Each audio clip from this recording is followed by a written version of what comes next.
You copied an array, but your tags show unexpected values like this.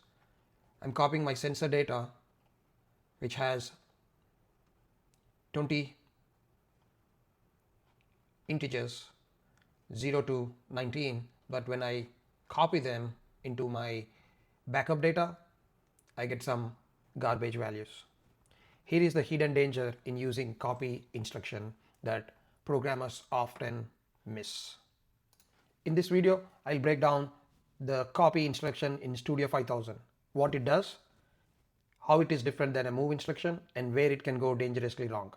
We will use 5 real world examples and also show you how to avoid corrupting the logic. COP, it stands for copy. It moves data from source to destination fast, and byte for byte. Unlike a move, it does not check or convert the data types. That speed comes at a cost.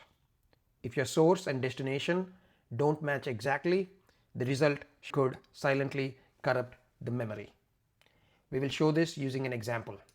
I have two arrays of data. The first array data is sensor data, which is an array of 20 elements, and each element is of an integer type. Integer type uses 2 bytes of memory. And I have one more array which is called backup data. It's again integer and number of elements are 20. It's an array of 20 integers 0 to 19, 2 bytes, right?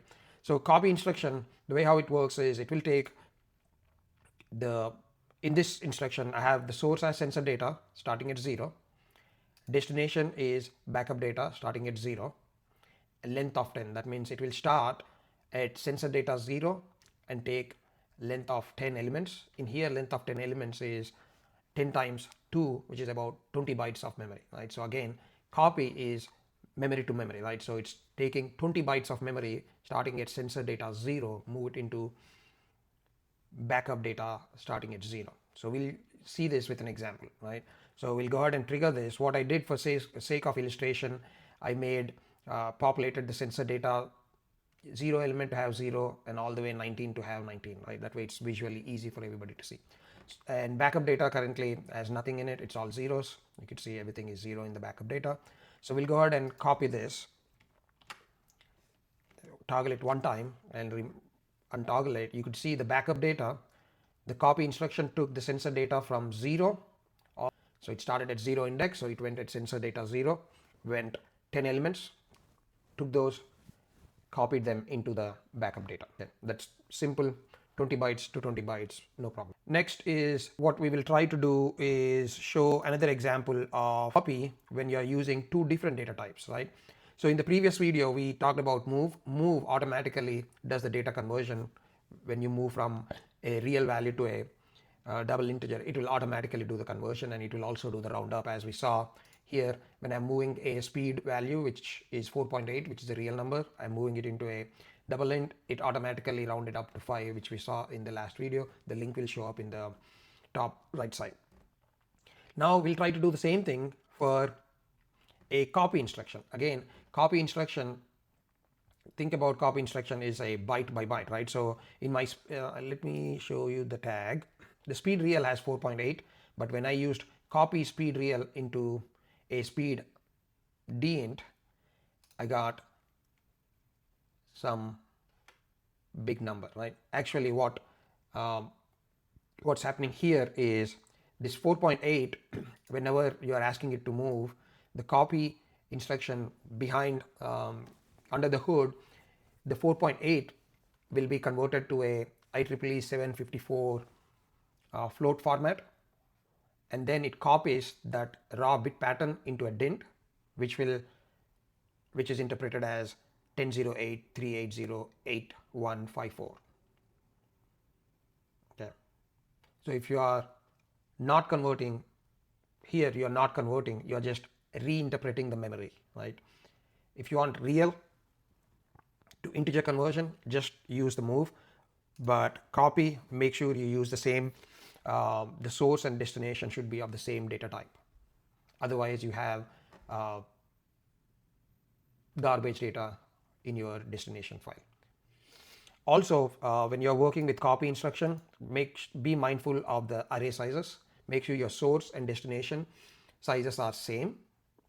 In here my sensor data is 20 elements, backup data is 20 elements, that's good, but also keep attention to this length, right?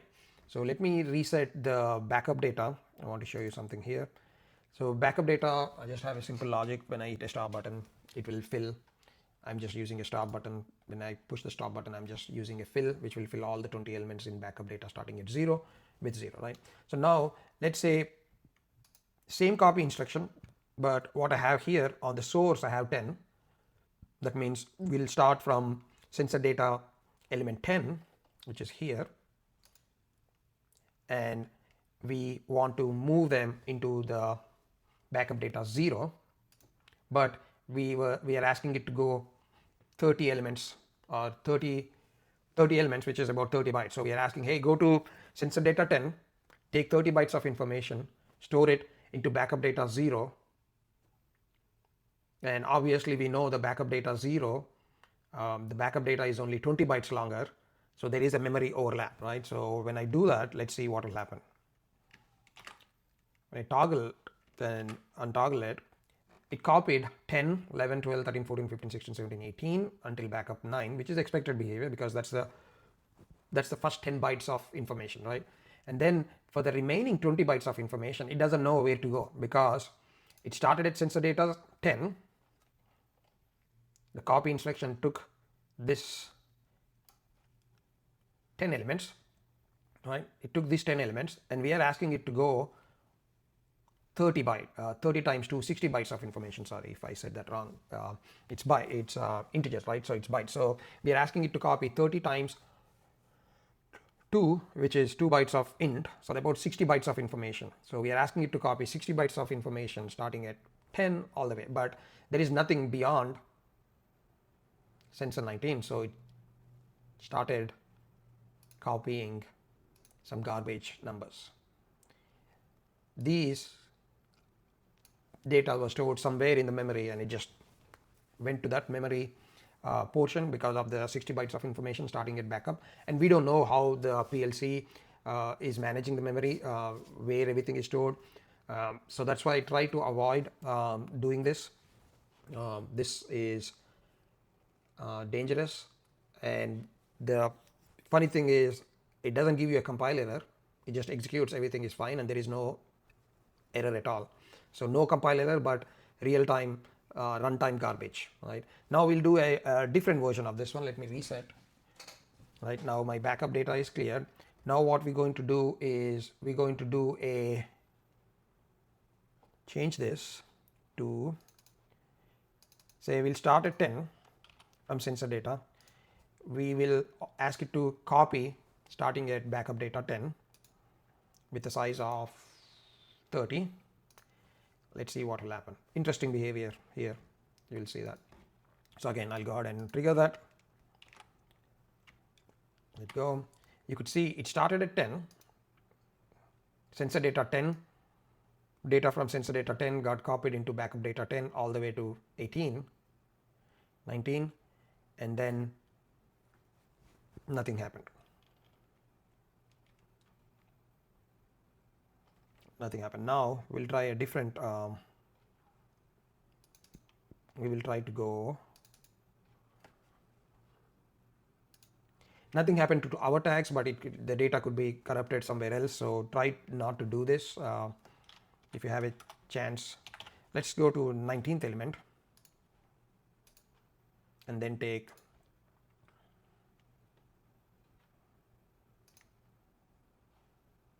and let me reset. And now you could see how we're getting garbage data into the destination. So garbage data into the destination. So that's how the self overlap or overrunning happens. So try not to do that. Make sure you check your source file size and destination file size and the length. These are important. And summary, like new line status, and we'll just add a start, which is of bool, and we will say stop, which is of bool, and then we say status, which is of integer, right? So I have just a simple user-defined tag, and we'll just call it new tag. We'll create line 1, and in the data type we say line status. So it automatically pulled up the line status. Create, and we'll create one more tag, new tag line 2, and we use data type as line status. Now if I had to copy line status 1 to line status 2, it's a lot easier because both of them are the same data type. In these situations, let's do COP, say line 1, and I can move into line 2. I can copy into line 2, length of 1, right?